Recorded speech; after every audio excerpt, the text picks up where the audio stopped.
करवा चौथ व्रत कथा। एक साहूकार था जिसके 7 बेटे और एक बेटी थी। सातों भाई व बहन एक साथ बैठकर भोजन करते थे। एक दिन कार्तिक की चौथ का व्रत आया तो भाई बोला कि बहन आओ भोजन करें।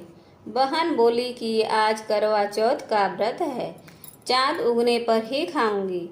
तब भाइयों ने सोचा कि चाँद उगने तक बहन भूखी रहेगी, तो एक भाई ने दिया जलाया, दूसरे भाई ने छलनी लेकर उसे ढका और नकली चाँद दिखाकर बहन से कहने लगे कि चल चाँद उग आया है, अर्घ दे ले।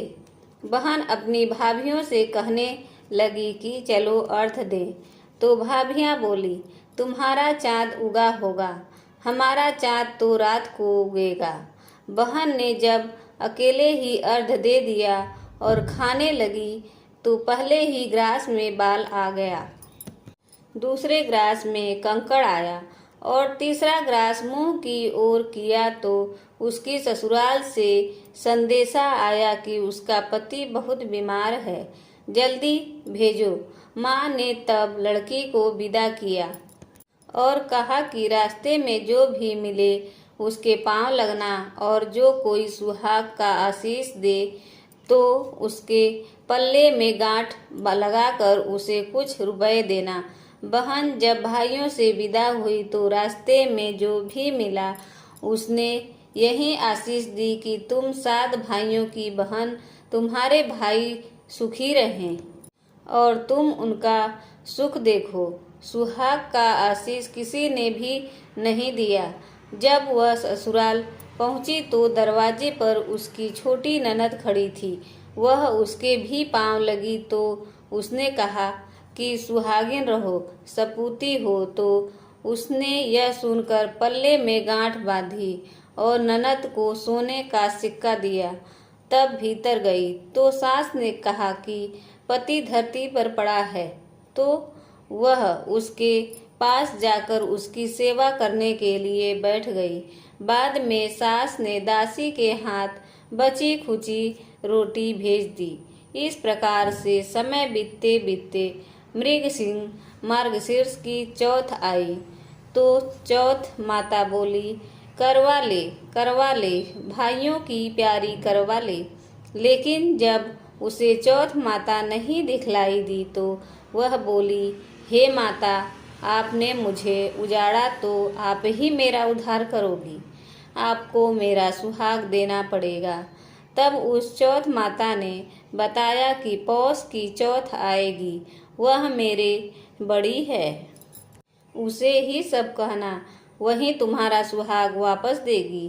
पौष की चौथ आकर चली गई, माघ की चली गई, फाल्गुन की चली गई, चैत बैसाख जेठ आषाढ़ और श्रावण भादो की सभी चौथ आई और यही कहकर चली गई कि आगे वाली को कहना।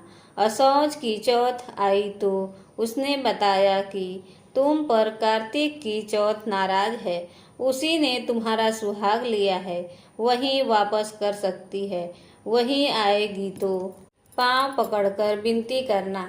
यह बताकर वह भी चली गई।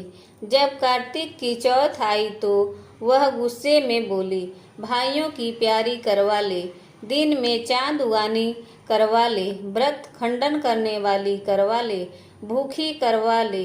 तो यह सुनकर वह चौथ माता को देखकर उसके पांव पकड़कर गिड़गिड़ाने लगी, हे चौथ माता, मेरा सुहाग तुम्हारे हाथों में है, आप ही मुझे सुहागिन करे। तो माता बोली पापिन हत्यारिन, मेरे पांव पकड़कर क्यों बैठ गई। तब वह बोली कि जो मुझसे भूल हुई उसे क्षमा कर दो, अब भूल नहीं करूंगी। तो चौथ माता ने प्रसन्न होकर आंखों से काजल, नाखूनों में से मेहंदी और टीके में से रोली लेकर छोटी उंगली से उसके आदमी पर छिटा दिया तो वह उठकर बैठ गया और बोला कि आज मैं बहुत सोया।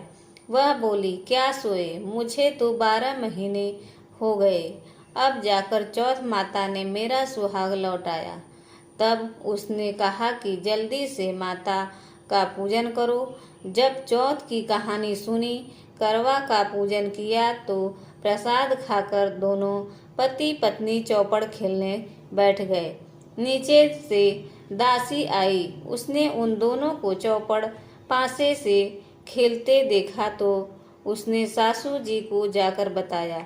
तब से सारे गांव में यह बात प्रसिद्ध हो गई कि सब स्त्रियां चौथ का व्रत करें तो सुहाग अटल रहेगा।